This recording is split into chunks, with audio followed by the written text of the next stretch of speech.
বাসায় মেহমান আসে একা একাই নিজ হাতে অনেক মজার মজার খাবার বানিয়েছি মজাদার ফ্রাইড রাইস, ফ্রাইড চিকেন, গোলা কাবাব, সাথে ছিল ডেজার্ট হিসাবে কাস্টার্ড। তো আশা করি আজকের ফুল ভিডিও তোমাদের ভালো লাগবে। হ্যালো, আসসালামু আলাইকুম, this is Miran, welcome back to my channel. আজকে বাসায় গেস্ট আসবে, এই জন্য আমি তাড়াতাড়ি করে ঘুম থেকে উঠেই আগে ব্রেকফাস্ট করছি, তারপর এখন একটু চা খাবো, কারণ চা না খেলে সারাদিন কাজই করতে পারবো না, আর আমার কাজ তো আমি একাই করি। শুরুতে নিজ হাতে বাজার করলাম, বাজার করে সবকিছু গুছিয়ে আগে ফ্রাইড চিকেনটা মাখাবো। এখানে ফ্রাইড চিকেন আমি সব মশলা দিয়ে, তারপরে লাস্টে বেসন আর একটু কর্নফ্লাওয়ার ময়দা দিয়ে মেখে ম্যারিনেট করে রাখবো। আজকে তোমাদেরকে আমি 4টা বিউটিফুল ড্রেস দেখাবো, যেগুলো আমি নিয়েছি এসটি অনলাইন কালেকশন থেকে। আর মজার ব্যাপার তোমরা কিন্তু এই ড্রেসগুলো একদম ডেলিভারি চার্জ ফ্রিতে পেয়ে যাবা।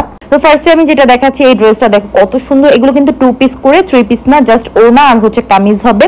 আর এই ড্রেসটা দেখো নেক এরিয়াটা কত বেশি সুন্দর, হাতার প্যাটার্নটা কত গর্জিয়াস, আমার কাছে অনেক ভালো লাগছে। আর দোপাট্টাটা তো আরো বেশি সুন্দর, একদম মানে জর্জেটের ভিতরে। তো যারা একটু জর্জেট টাইপের দোপাট্টা পড়তে চাও, তারা কিন্তু এই টু পিস গুলো নিতে পারো। এটার ভিতরে আরেকটা কালার আছে, আর এটার প্রাইস মাত্র 1500 টাকা। তোমরা কিন্তু ডেলিভারি চার্জ ফ্রি পেয়ে যাবে। আমি পেজ লিংকটা তাদের ক্যাপশনে দিয়ে দেবো, স্ক্রিনে নাম্বার দেওয়া থাকবে। এখন আরেকটা ড্রেস দেখাচ্ছি, এগুলো কিন্তু 1400 টাকা করে। এইটা কিন্তু সুন্দর একটা পার্পল ম্যাজেন্ডা কালারের ভিতরে, আর এটা ওড়নাটা সুতি, আর ওড়নাটা খুবই বড়। সো নিচে কিন্তু ওড়নাটাতে 3টা করে টার্সেল দেওয়া আছে, আর ছোট ছোট করে জড়ি ওয়ার্ক করা আছে। তো এই ড্রেসগুলো কিন্তু অনেক কমফোর্টেবল, আর ওড়নাগুলো অনেক বড়, এই জন্য আমি তোমাদেরকে ঘুমটা দিয়ে দেখিয়ে দিয়েছি। এটার ভিতরে এই যে দেখো আরেকটা কালার, দুইটা ড্রেসে 2টা করে কালার আমি সুন্দর করে দেখিয়ে দিয়েছি। যার যেটা ভালো লাগবে তোমরা অবশ্যই নিয়ে নিতে। এসটি অনলাইন কালেকশন এই পেজ থেকে, তাদের পেজ লিংকটা কিন্তু ক্যাপশনে দিয়ে দিব, স্ক্রিনে নাম্বার দেওয়া থাকবে। আর এই সুযোগ সীমিত সময়ের জন্য, আমার আপুদের জন্য, কারণ তোমরা একদম ডেলিভারি চার্জ ফ্রিতে পেয়ে যাচ্ছ। যার যেটা ভালো লাগবে স্ক্রিনশট নিয়ে এসটি অনলাইন কালেকশন এই পেজে দ্রুত ইনবক্স করে ফেলো। দ্রুত রান্নাটা করে ফেলবো। ফার্স্টে ফ্রাইড রাইসটা করবো। এখানে আমি তেল আর একটু বাটার দিয়ে সুন্দর করে রসুনটা ভেজে নিলাম। এরপর বরবটি দিলাম। আমি এক এক করে কিছু ভেজিটেবলস অ্যাড করব।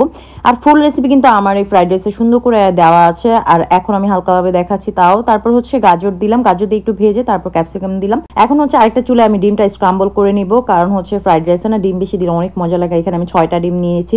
ডিমে একটু গোলমরিচ, তারপর টেস্টিং সল্ট আর অল্প একটু লবণ দিলাম, দিয়ে সুন্দর করে স্ক্রাম্বল করে নিব। এতে করে ডিমটা অনেক বেশি জুসি হয়, আর আমার কাছে খেতে অনেক ভালো লাগে। তো এখানে আমি চিকেনটাও আলাদা ভেজে নিয়েছিলাম। চিকেনটাতে আমি জাস্ট গোলমরিচ, একটু সয়া সস আর অল্প একটু লবণ দিয়ে আমি ম্যারিনেট করে রেখেছিলাম, ওইটা আমি আলাদা ভেজে নিয়েছি।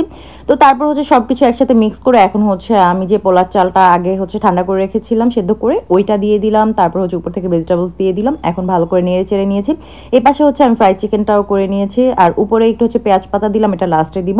তারপর একটু চিনি, তারপর একটু গোলমরিচ, একটু সস, তারপর একটু ফিশ সস, তারপর একটু বাটার, এগুলো দিয়ে নামানোর সময় আর কি আমি নেড়ে চেড়ে নামাই ফেলছি। এদিকে আমি কাস্টার্ডটাও রেডি করে ফেলবো, কারণ মানে গেস্ট চলে আসবে, এই জন্য সবকিছু রেডি করে আবার ঠান্ডা করতে হবে। কাস্টার্ড কিন্তু ঠান্ডা না হলে ভালো লাগে না। আর কাস্টার্ডটা আমি এখানে 1/2 লিটার দুধ দিয়ে বানিয়েছি।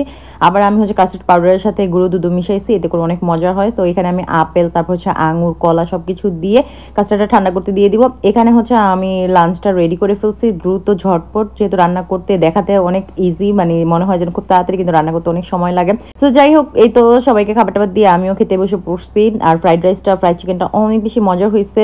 এখন বিকেলে নাস্তার জন্য, মানে গেস্টদের তো শুধু দুপুরে খাওয়ালে হবে না, বিকেলেও খাওয়াতে হবে। এই জন্য আমি বানাবো গোলা কাবাব। এখানে আমি বিফ গোলা কাবাব বানাবো, এই জন্য বিফটা আমি সুন্দর করে কিমা করে নিয়েছি, বাসায় আমার ব্লেন্ডারেই করছি।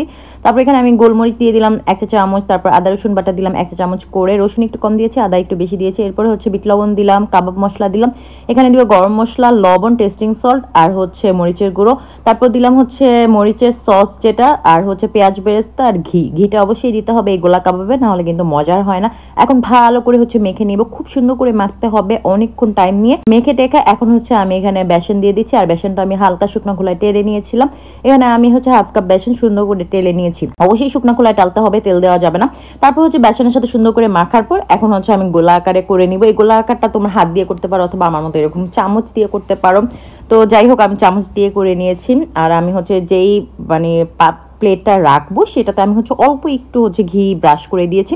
তো যাই হোক, এভাবে করে আমি সুন্দর করে সবগুলো কাবাব বানিয়ে এখন ফ্রিজে রেখে দিয়েছি, যেন সুন্দর করে ঠান্ডা হয়। একটু পরে আমি ভাজবো।